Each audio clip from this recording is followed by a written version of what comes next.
And then lastly, he says this, oh, that you would keep me from evil. Keep me from pain. Keep me from what my namesake. Keep me from what my mama named me. Keep me from what that person spoke over me. Those limiting thoughts, those limiting words, those things that were spoken over your life that are limiting you in the natural. God, would you keep me from that kind of limitation? Would you keep me from that kind of pain? Would you keep me from that kind of evil, that I might live my life for your glory, no matter what? No matter what. And then finally he prays this, pray for God's protection. You pray for his blessing, you pray for his influence, you pray for his presence, and then finally you pray for his protection. Because guess what? I have to wrap this up. Sorry, guys.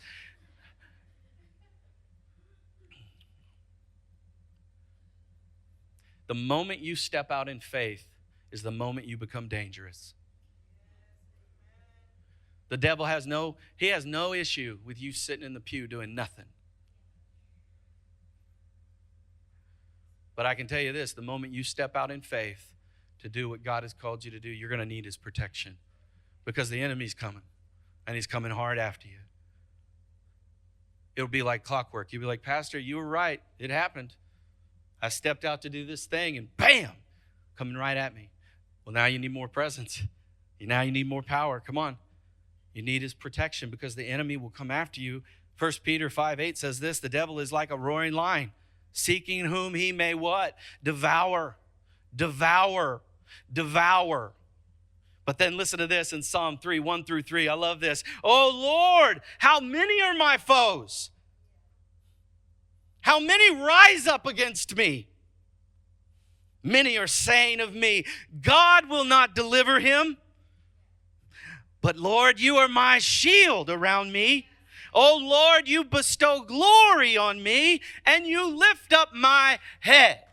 You are my strong tower that I can run to when I'm being attacked. And if I'm going to step out in faith to believe you for things I can't see, I'm going to recognize that you're with me, that you are my help, my ever-present help when I need it. The enemy is trying to distract you and keep you from your purpose, but you got to fight. You got to fight. You got to put on the armor of God.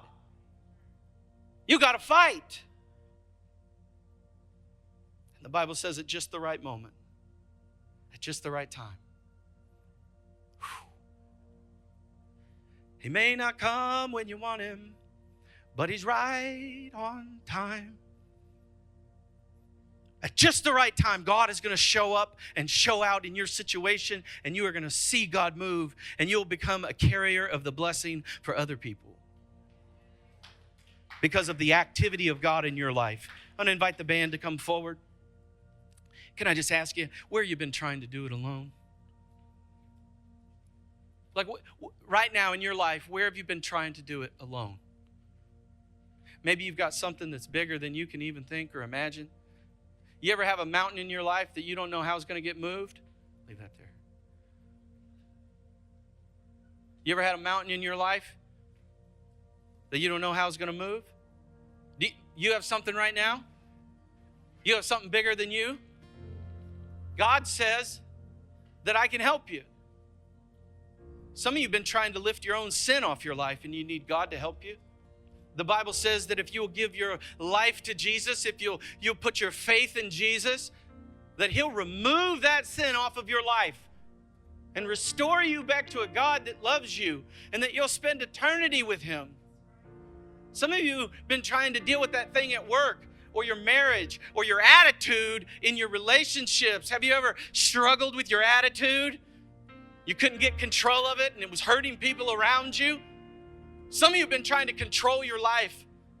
You're control freaks. And you've been trying to do it. You're trying to grab it and hold it and make it, just will it to be. And God is saying, come to me, child. Come to me. Stop trying to do it on your own.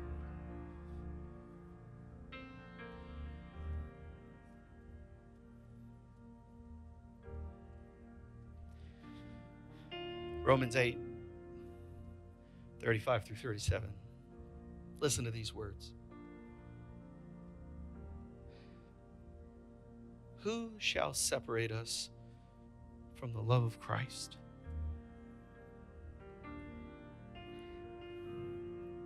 Shall trouble or hardship or persecution or famine or nakedness or danger or sword? The answer? No. Listen to this. In all these things, in all the things that made the list in your life, the Bible says what? That we are what? More than conquerors through him who loves us. I don't know what you're wrestling with, and I don't know. I mean, some of this message may have been way over your head because all you can see is what's in front of you. And I just want to say to you, God cares about what's in front of you. And we'll get to what went over your head. But right now, whatever's in front of you, whatever you're holding on to, whatever you're trying to hold on to and do yourself, would you give that to the Lord? Would you say, God, I can't conquer this. That mountain is way too big for me. But I know your word says that you can. That you can.